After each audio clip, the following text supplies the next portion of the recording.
the real key aim of the program was to deal with an injustice. So in most countries, the majority of people in the community with anxiety and depression get no treatment at all.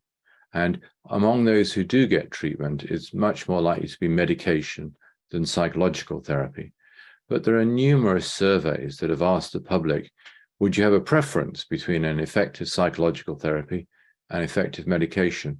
And although some people say, yes, please give me the drugs, in a ratio of about 3 to 1, the surveys show that the public would prefer psychological therapies. But really nowhere in the world is the public getting what it wants.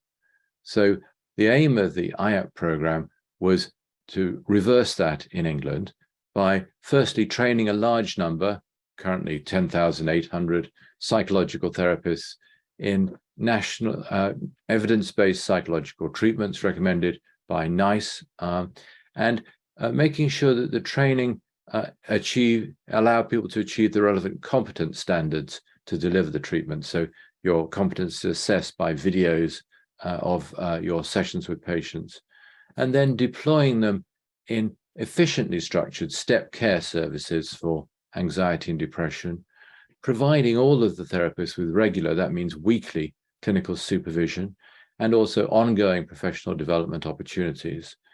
And then critically, and rather radically at the time, aiming to measure and report the clinical outcomes of all the patients who receive a course of treatment, a sort of unique exercise in public transparency.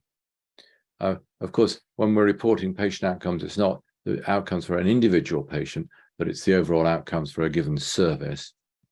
And we also set a target for the services, which is that if the treatments were delivered well, we would expect at least 50% of patients to fully recover from their anxiety and depression, and many more, of course, to show worthwhile benefit.